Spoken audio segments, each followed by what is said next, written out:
Olá, gente, estamos chegando com mais resposta em graça. O pessoal mandou pergunta para a gente aqui. Vamos lá com a pergunta, então.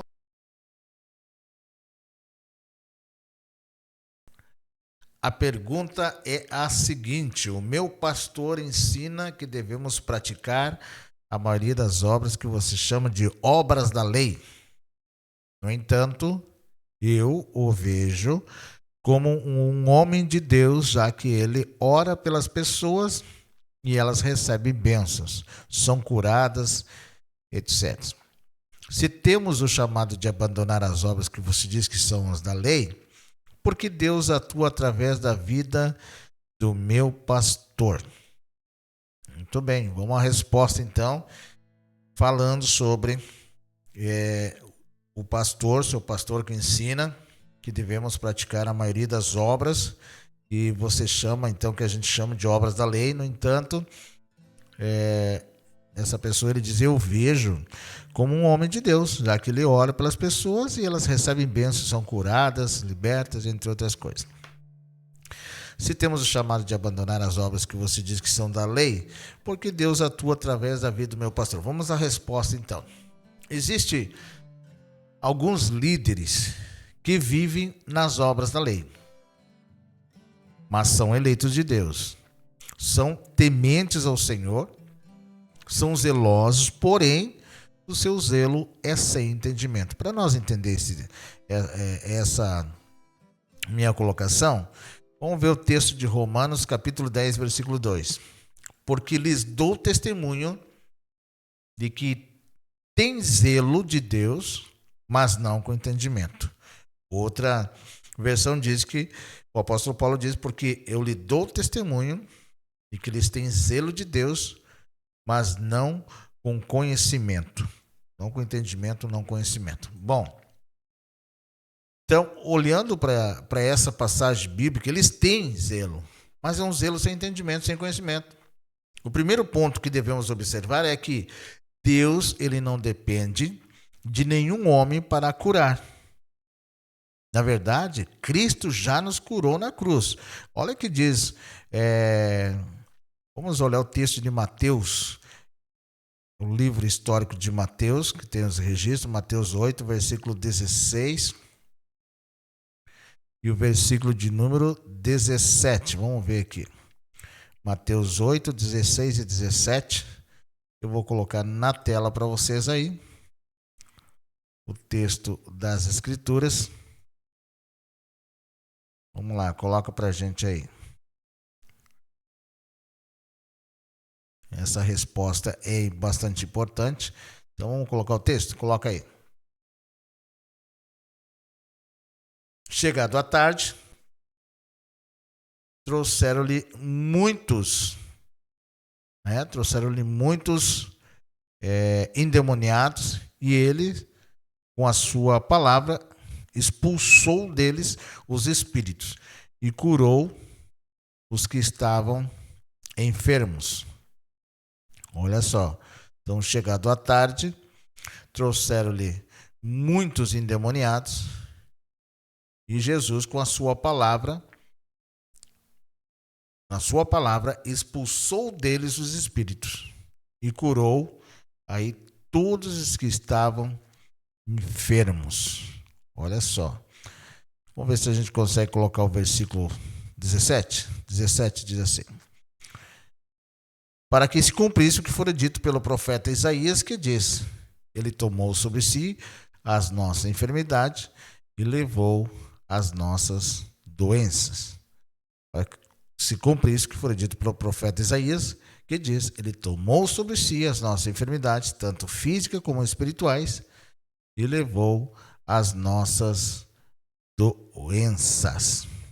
Está aí o texto das Escrituras, que chegada à tarde, então trouxeram muitas pessoas que estavam endemoniadas, e ele, com sua palavra, expulsou deles os espíritos e curou todos os que estavam enfermos, para que se cumprisse então essa profecia, a profecia de Isaías, que diz que ele tomou sobre si as nossas enfermidades e as nossas doenças. Esse é o texto da Escritura que você acompanha comigo aqui de Isaías capítulo 8, versículo de número 17. É importante, né, que esse cumprimento, né, da profecia, Jesus veio para cumprir, né, a lei e também veio para cumprir essas profecias que a gente está vendo aqui, que você acompanha com a gente aqui no nosso canal. Então, respondendo a pergunta da nossa irmã a respeito disso, olhando aí para essa resposta que o seu pastor ensina, que deve praticar a maioria das obras que você chama de obras da lei. No entanto, como homem de Deus, ele ora, as pessoas recebem bênção, são curadas. Então, se temos os chamados de abandonar aqui as obras que você diz que são da lei, por que Deus atua então através da vida do seu pastor? Então, como eu disse, eles são alguns líderes que vivem nas obras da lei, a lei de Moisés, são eleitos de Deus, são tementes ao Senhor, são zelosos, porém o seu zelo, o seu cuidado é sem entendimento, sem conhecimento. Então, o primeiro ponto que devemos observar é que Deus não depende de nenhum homem para curar. Na verdade, Cristo já nos curou na cruz. Certamente ele tomou sobre si as nossas enfermidades, conforme está em Isaías 53, 4, Mateus 8, 16, 17. Então, a cura profetizada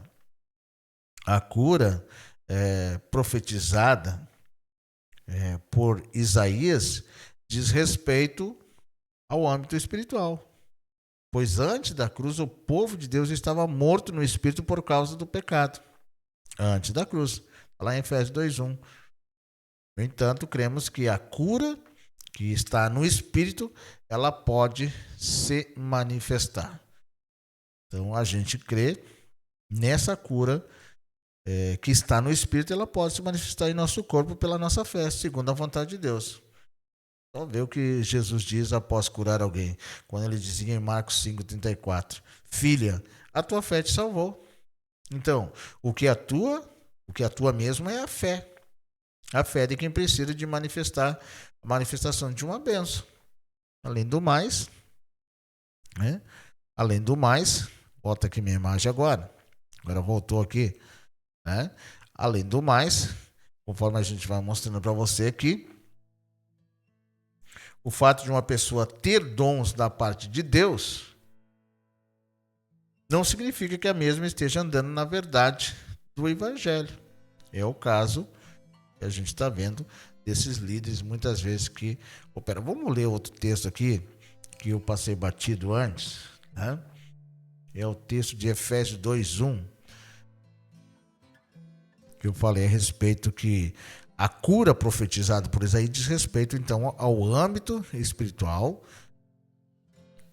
né? Pois antes da cruz o povo de Deus estava morto no espírito por causa do pecado, né? Vamos ver esse texto, Efésios 2:1. E vos vivificou, estando vós mortos em ofensas e pecados. E vos vivificou, estando vós mortos, vamos colocar aqui.